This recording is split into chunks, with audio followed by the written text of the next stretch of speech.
Yeah, you knew it was coming, guys. Total Tech back again here with another video.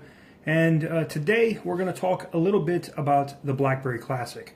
Now, this thing is good. I guess I could stop the video right then, right? It's a lot better than other BlackBerries from the past. In fact, it's better than the Z10, obviously better than the Q10, the Q5, things of that nature. What I wish BlackBerry really would have did was kind of future-proofed this device. I wish they would have put a Snapdragon 800 in it, a nice quad-core processor like the Passport, and been able to offer it like they did the Passport at a reasonable price. I mean, this phone right here I was able to pick up at a Verizon retailer for $299. Most places I'm looking online, though, this phone is still $450. So, and I think Verizon corporate stores have it for $400. Other carrier stores and whatnot have the phone at $450. So, like I said, it's still not a cheap phone unless you get it from one of those retailers. And I don't know if this is a New York City only thing where I was able to get this phone for $300 or not. I've had people asking me about it. But look, man, I like it. I like the wireless charging that comes with this thing. It surprised me. If you looked at the unboxing, I didn't actually know that this thing came with wireless charging. I knew it did. I knew it had a non-removable battery, but I didn't know it was Qi and PMA standard, so it covers both. So I've been able to put this on the Duracell pad. I've been able to put this on just a regular Qi charger at nighttime, and it charges. And I haven't charged this thing in 2 days, and the battery life is the battery life from a BlackBerry. It's still over half of its percentage. Now, granted, I don't have data or anything turned on it right now. Basically was just using it over Wi-Fi, and I got one of the new Verizon Straight Talk SIM cards. Now, if you don't know what that is, they have you can actually go into Walmart and pick up a SIM card that'll work with a Sprint, Verizon, T-Mobile, or AT&T device, depending on the device that you have. And they used to not support BlackBerries. They still don't support BlackBerry internet service. So if you have an older BlackBerry, you're not going to get BIS. But newer BlackBerries don't have that anyway. At least from what I've seen, it doesn't connect to anything special. As soon as it connects to a data network, it's connected, and I get the BlackBerry logo up here in the top corner. So I put this to test, and I will be doing a video on it for a month. I put the $45 plan out, and I've been testing it in a myriad of Verizon devices. I tested it in the G3. I've tested it in the M8, the M9 from Verizon that we have, and a Galaxy Note 4. So it's worked on all of those phones, including the BlackBerry, and that's what I'm using it in now. Now, full disclosure, it only comes with, I think, 2.5 or maybe 3 gigabytes of data. They say high-speed data, but then the data becomes unusable. Somebody that I've talked to in my review period said on that Straight Talk plan that was it. But this video is not about that. Stay tuned. I will be doing a video about that when that month's up and giving you guys my full review on it at the request of several users here at the channel. So, BlackBerry Classic, my thoughts. Keyboard was kind of actually awkward to get back to using for a little bit, but after using it for a couple of days, it's now great. I mean, I don't recommend texting and driving, but when I'm in the car now, I know where everything is, okay? So, and if you're in New York, like me, if you get caught with your phone in your hand, you're fucked. It's a ticket. They don't play that shit down here. They will hammer you. And it's not a cheap ticket, so don't get one. So don't text and drive. Let me just say that. All right. But if you are somewhere and you want to text, maybe you're under the table, maybe you need to get your hand under the table for a minute and you need to text or something, you're at work, you don't want people to see that you're texting or whatever the issue is, you can do that, and it's great because you know where the keys are. If you're a BlackBerry user, you understand where those QWERTY keys are. You can actually text without even looking at it. I like that. The trackpad, I kind of wasn't sold on at the beginning. I was wishing that the keys, like the Passport, were there, but after being able to use it for a while, I actually like the trackpad, and it's very useful when you're on like a web browser and you need to point at something specific to click on a link. The trackpad is amazing. The camera. Now, there's several videos that we've shot on the S6 and S6 Edge that I've shot with this camera in 1080p, and it's passable. It's not great. It's not a world beater. It's not going to do anything amazing. But for those folks that just want a secure phone and be able to take pictures and post them on Instagram or to tweet stuff or throw them on Facebook, this phone's fine for you. The camera's not bad. It's not horrible. It's not on the low end. It's actually pretty good. But it's not, like I said, you can't compare it with anything that's flagship from 2015 or for 2014 for that matter. The camera is just good. We'll just leave it at that. I like the way that the buttons and whatnot work here on the side. They're very clicky, not a lot of like movement and whatnot with them. They work exactly how I need them to work. I like the power button up here at the top. I'm able to reach it. The phone is actually not very big. It actually fits in my hand very easily, and it's great for one-handed use, okay? Music, things of that nature with this have been good. It wasn't, I gotta be honest with you though, it wasn't great. But for those that have just MP3 files or whatever, and you're just gonna listen to music on your trip or a business trip, or so, you're fine, man. It'll work very good. I actually like the way that they have the SIM card and the SD card slot here on the side. It was pretty cool, and it didn't say it was hot swappable, but I was able to hot swap, like just pull out a SD card, put in another one, and move files and stuff, and I didn't have any issues.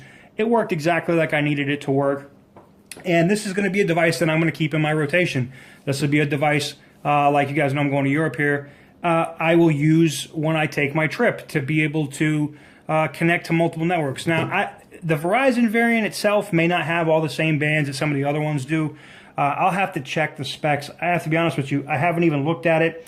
And to be honest with you, the specs on this phone, even though it's a dual core and not even a quad core processor, really doesn't matter. I've been able to watch videos on YouTube. I've been able to do everything I wanted to do on Facebook, LinkedIn, Twitter. Anything I wanted to do on this phone, I was able to do with some caveats. Sometimes when you open an app, like I'll just give you an example, it can take 1,000, 2 1,000, 3 1,000, 4 1,000, 5. You see what I'm saying?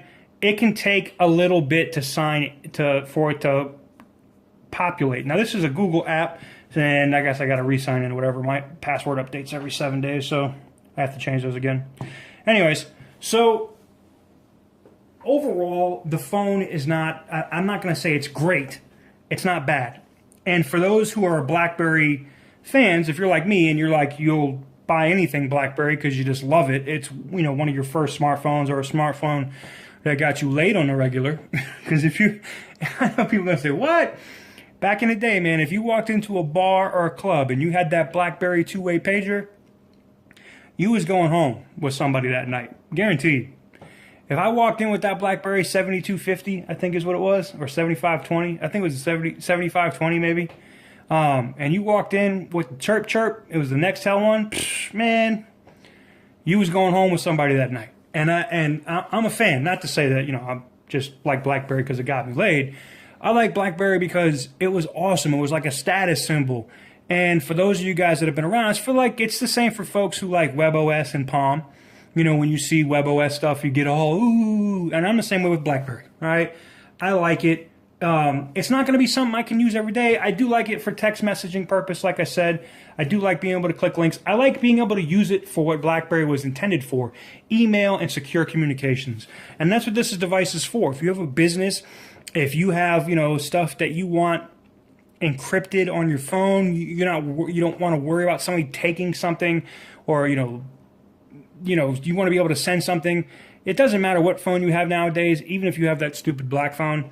If the government wants to read your fucking emails, they're going to read your fucking emails. It doesn't matter what you use for a device. Just straight up. But if I had to rate this device, if I had to give you a score on this device, on a scale of 1 to 10, this thing's going to score a lot higher than most people think. I give this an 8.8. And I give it a high score like that for a couple of reasons. Battery life on this thing is fucking amazing. The camera is usable.